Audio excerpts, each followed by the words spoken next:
사교육 관련해서 정부가 신고하라. 과도한 사교육비 조장과 관련해서 사흘새 40건이 신고됐다고 합니다. 교육부가 지난 22일 사교육 이권 카르텔 신고센터를 개설했는데 그제까지 총 40건이 신고 접수됐다고 합니다.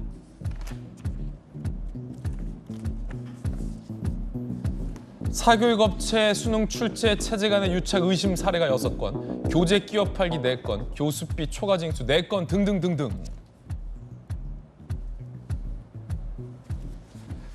수험생들 사이에서 이 몇 해 전부터 소위 킬러 문항이 뜨거운 논란이었습니다. 이거 수년간 비싼, 특정 지역에서 비싼 사교육을 받지 않은 사람들은 도저히, 특히 학교 교과 과정만 따라온 학생들은 도저히 풀 수 없는 문제다라는 논란이 몇 년 사이에 누적이 되어 왔습니다. 정부와 대통령은 그런 킬러 문항을 배제하기로 했는데 이 정치적인 쟁점이 된 상황에서 사교육 이권 카르텔 의혹까지 제기된 상황입니다.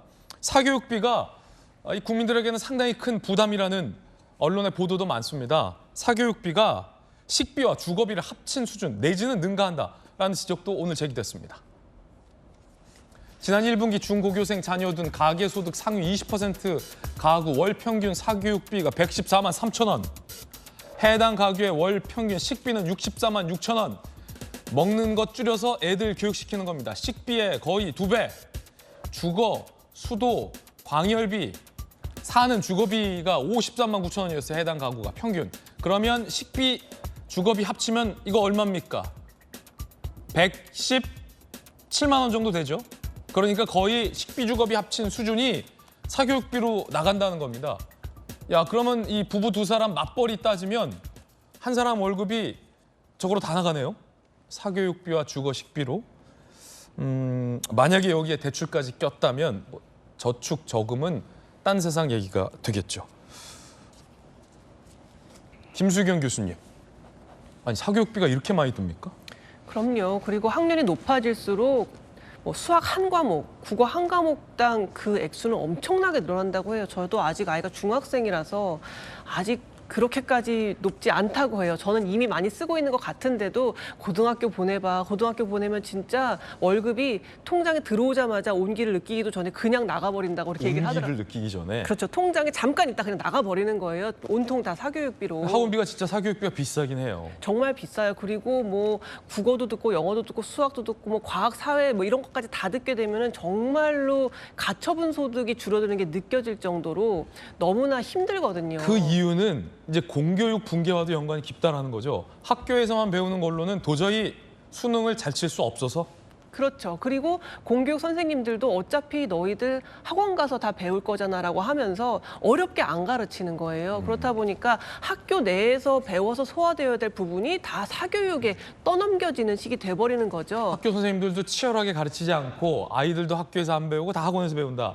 킬러 문제는 도저히 공교육에서는 배울 수 없는 겁니까? 킬러 문제 같은 경우는 일단 뭐 알지도 못하는, 국어 같은 경우에는 전혀 처음 보는 지문이 나오는 데다가 그러니까 80분 동안 50문항인가를 풀어야 되는데 너무나 짧은 시간에 이렇게 긴 지문을 분석해야 되다 보니까 사실상 거의 찍어서 푼다고 할 수 있거든요. 그래서 스타 강사들이 뭐 1,000만 원짜리 시계를 찬다, 몇백억짜리 집에서 한다, 슈퍼카를 타고 온다라는 게 높은 사교육비가 다 스타 강사들의 뭐 수십억, 수백억 연봉으로 들어가는 거군요. 그런 일타 강사들의 수업을 듣기 위해서는 막 새벽같이 줄을 서서 등록을 해야 될 만큼 인기가 아주 좋다 보니까 그냥 앉은 자리에서 거의 갈퀴로 돈을 긁어 모으는 수준으로 돈을 버는 거죠. 김소영 교수님도 이제 아이 한 명 키우시는데 주변에서 사교육비 무서워서 둘째 못 난다, 뭐 이런 얘기도 있다면서요. 이건 저출산하고도 아주 직결된 문제예요. 사실 가처분 소득이 줄어드는 게 너무나 분명하기 때문에 저도 막 집안에 돈이 많고 뭐 할아버지 할머니가 막 부자면 둘셋 낳을 수도 있겠죠. 근데 요즘 사교육비는요,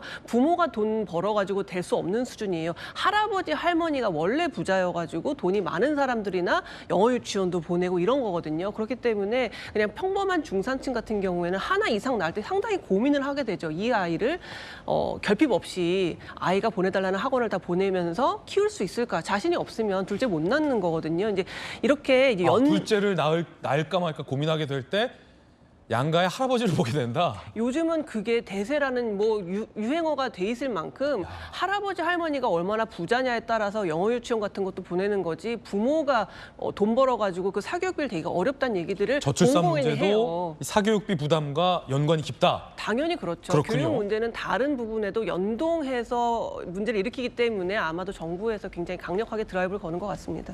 자, 사교육 이권 카르텔 어떤 기사를 보니까 이게 뭐 사교육 특정 잘 나가는 학원 그룹의 팽창이 편의점 수준이다. 이런 분석 기사도 있습니다. 함께 보시죠.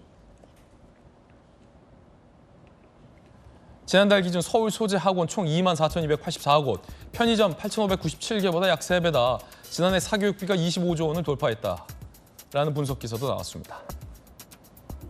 대치동, 목동 학원가에 이어 고덕, 마곡, 마포 등으로 확장세다. 공인중개업자 A씨, 마곡동에 학원 교습소 차리려고 10명이 대기 중이다. 라는 얘기도 나옵니다. 명문대 나온 박정호 의원님. 예전에 그래도 박 의원님 세대 때까지는 학교 착실히 다녔어요. 선생님이 공부하라는 거 공부하고 수능 쳐서 뭐 좋은 대학 갔어요. 이게 가능했는데 지금은 그게 안 된다는 게 신세대 김수영 교수님의 분석이에요. 저희 때는 거기서 완전 학교에서 늦게까지 야간 자율학습하고 뭐 몇 개 추천해 주시는 참고서 조금 더 보면 그냥 그걸로 학력고사 볼 수 있었거든요. 지금은 도저히 뭐 안 되는데 일단 그 여러 가지 혼란이 있어서 이 혼란에 대해서 현재 수험생을 앞둔 가정에서 혼란스럽고 뭐 걱정되고 하는 거는 충분히 그건 감안해서 교육청이 좀 교육부가 대응을 해야 되고 그런 아쉬움은 있습니다만 지금 사교육 때문에 우리 경제 그다음에 인구 구조마저도 그다음에 전체 사회 문제가 되고 있는 부분 그다음에 어떤 형태로 지금 저희 사회로 다가올지 모르겠습니다만은 저게 킬러 문항이나 그다음에 학원가의 일타 강사 등과 연관된 무슨 소위 말하는 이권 카르텔이 어떤 형식으로 존재하는지 이런 것들이 이제 드러나게 되면 저는 다 걷어내야 된다고 생각을 하고 카르텔이 있다. 얼마나 많은 충격을 줄지는 분명히 저는 한번 돌아봐야 될 부분이라고 생각해요. 그러니까 교육 당국도 이 건에 대해서 좀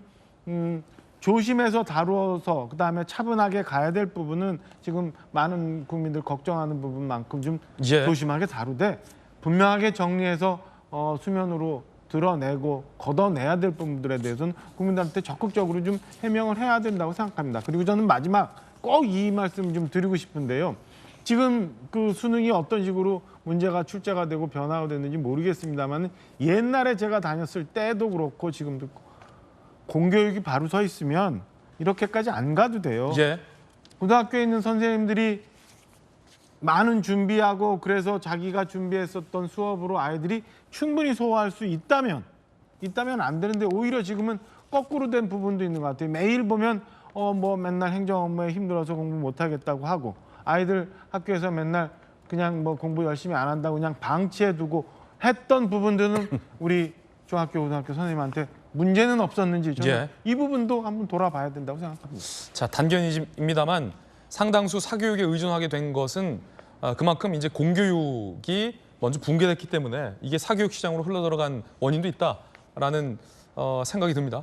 이재명 대표와 민주당에서는 더 이상 교육 시장에 혼란을 그만 줘라라며 정부를 비판하고 있습니다. 자, 전재수 의원님 어떻게 보십니까? 그러니까 이제 수능이 5개월 남았거든요. 그러니까 사실은 윤석열 대통령께서 수능에 대해서 언급을 한 것은 저는 정말로 이제 수능이 5개월밖에 남지 않은 상황에서 교육 현장의 대혼란을 초래했다 이렇게밖에 볼 수가 없습니다.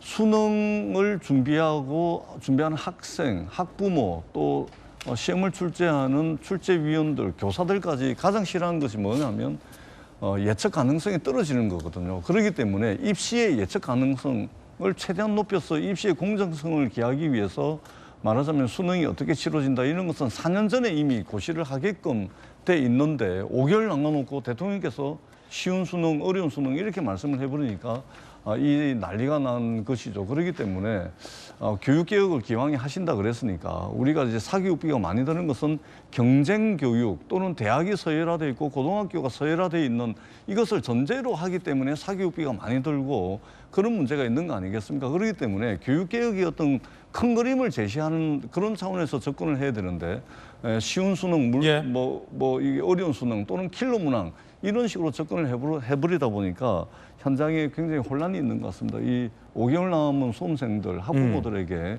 예측 가능성을 좀 높여줬으면 좋겠다라는 생각을 가지고 있습니다. 예.